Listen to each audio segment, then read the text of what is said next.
Hello dear parents, आज के इस वीडियो में मैं आपको बताऊंगी एलसीएम की शॉर्ट ट्रिक्स।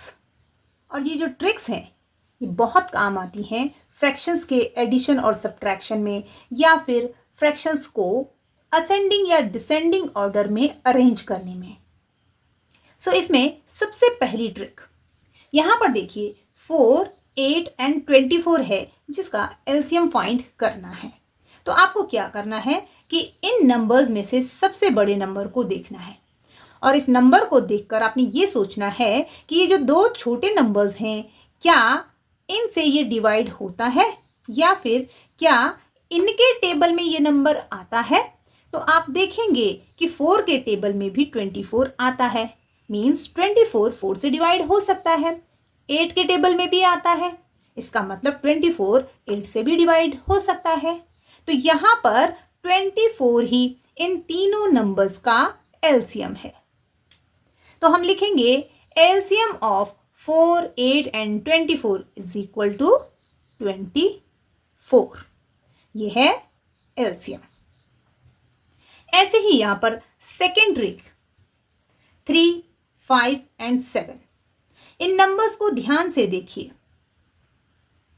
ये सभी नंबर प्राइम नंबर्स हैं। तो जब आपको प्राइम नंबर्स का एलसीएम निकालने के लिए कहा जाता है तो आपने क्या करना है, सीधे सीधे उन सभी नंबर्स को मल्टीप्लाई कर देना है और उनका मल्टीप्लिकेशन ही होगा इन तीनों नंबर्स का एलसीएम। तो हम कैसे लिखेंगे LCM? 3 multiply by 5 multiply by 7। 3 5s are 15 and 15 7s are 105। सो इन तीनों नंबर्स का एलसीएम हो गया 105। इसके लिए आपको हमेशा प्राइम नंबर्स याद होने चाहिए कि कौन कौन से प्राइम नंबर्स होते हैं। अगर आपको इजीली प्राइम नंबर्स याद करने हैं तो ये जो आई बटन में वीडियो आ रहा है आप इसको देख सकते हैं और इजीली प्राइम नंबर्स लर्न कर सकते हैं। नेक्स्ट ट्रिक है, यहां पर नंबर्स देखेंगे 4, 5 एंड 16।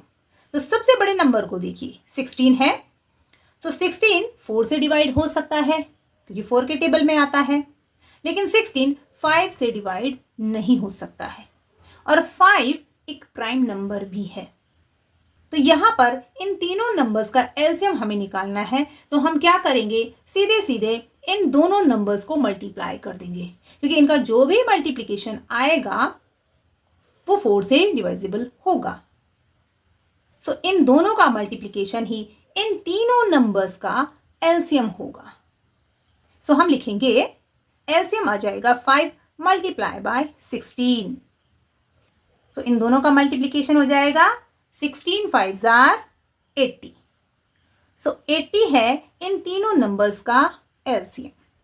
फ्रेंड्स, ये जो तीनों ट्रिक्स मैंने आपको बताई हैं ये ट्रिक्स आपको बहुत हेल्प करेंगी फ्रैक्शंस के एडिशन एंड सब्ट्रैक्शन में, क्योंकि वहां पर आपको नंबर्स का एलसीएम निकालना होता है, मींस डिनोमिनेटर को सेम करना होता है। लेकिन लॉन्ग मेथड से आप करेंगे तो बहुत लेंथी क्वेश्चन बन जाएगा, तो आपको शॉर्ट ट्रिक यूज करनी पड़ती है वहां पर एलसीएम फाइंड करने के लिए। तो आप वहां पर इन ट्रिक्स को यूज करके जल्दी से डिनोमिनेटर सेम करके फ्रैक्शंस को ऐड और सब्ट्रैक्ट कर सकते हैं या फिर ऑर्डर्स में अरेंज कर सकते हैं। ये वीडियो अगर आपको समझ में आया हो, पसंद आया हो तो इसे लाइक और शेयर जरूर करें और मेरे चैनल को सब्सक्राइब करें। Thank you.